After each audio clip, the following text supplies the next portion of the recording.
You are listening to Season 2 of The Diary of a Wannabe Writer, the short and often daily podcast in which I chronicle my life and attempt to be a writer by writing daily. Sometimes.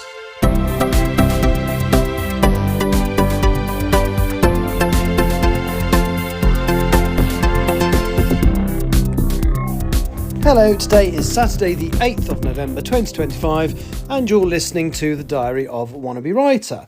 Now, I did have a commitment today and that was to go to the Milton Keynes Writing Group library meeting between 2 and 4 and I did do that. But slightly more importantly than that, this morning I got up and I kind of thought, well, I did quite a lot of tidying. So my dining room table now actually can be used as a dining room table and I can build the Lego and stuff on it that I've been planning to do. So that's good.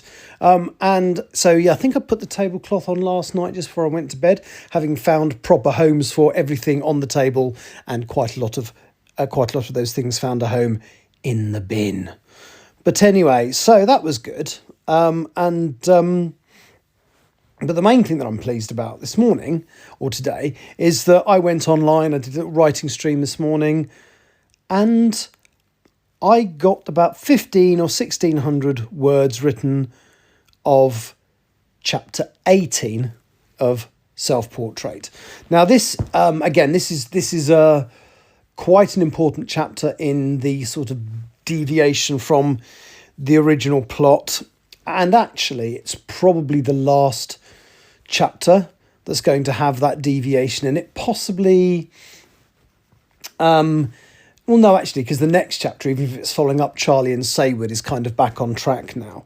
But the other thing, I had a couple of major revelations about where the story needed to go, but there was one part of the story, something I needed one character to do, which didn't really make sense. So again, without spoiling what it is, it's about Saywood and something she does, but I didn't understand how it worked.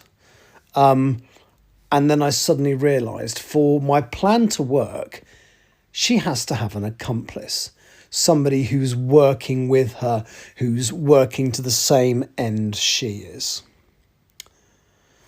And I also had a dilemma about one of my main characters in this book. I won't say which one, but there's a character that I hadn't decided what was going to happen to him, whether he was going to live, whether he was going to die, exactly what. So I basically have a plan for him for this book, but no real plan for his involvement in the final one. And there is, well, it kind of crossed my mind that he might die. And I've been agonising with that a little bit because I like the character.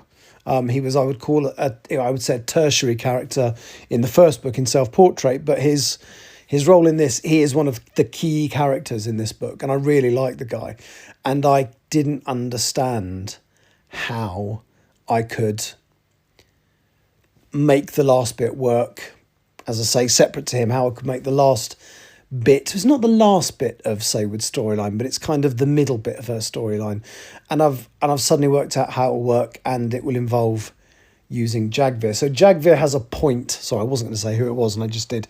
So the character has a point and a reason now. So yeah, it's quite likely he's going to survive this book, and make it into the final one. I don't think he's going to be a large part of the final one, but he is an absolutely vital link in the chain because he is going to have an ability that he's been taught by Saywood that nobody else knows about, and yeah, it's clever, I think.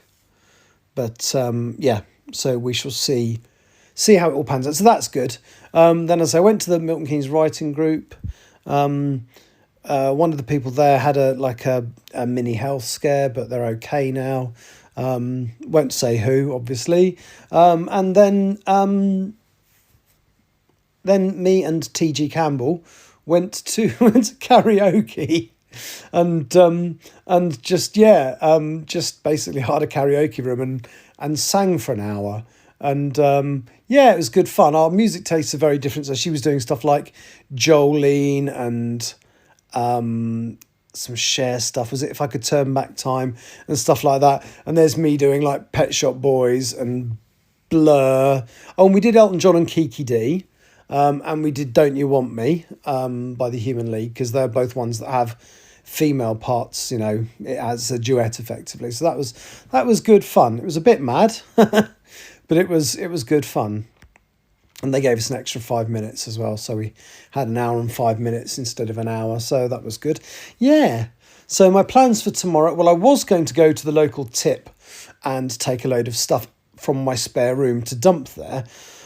And you have to book in advance now. From like a few days ago, they've got this stupid system. I'm calling it, it's stupid. You've got to book to go in. So they're open 7 days a week, which they weren't before, but you have to book. So no, you can't just fill up. You can't just go, oh, I'm going to empty that room now, and then just go and chuck it. No, you have to book a slot. And tonight I've got home from going out, and there's nowhere near the house that I can park. My plan was to fill the car up tonight, so I was ready to go tomorrow morning. But unfortunately, there's no parking anywhere near my house tonight, which occasionally happens.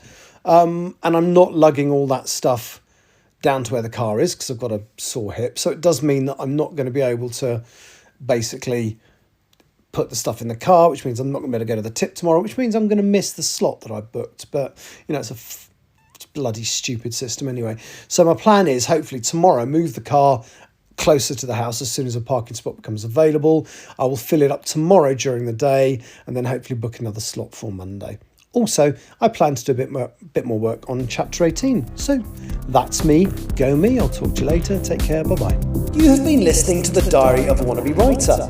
For more information about what I'm writing, go to linktr.ee/Richard Writes, capital R, capital W, where you can find details of my website and social media. I may see you there.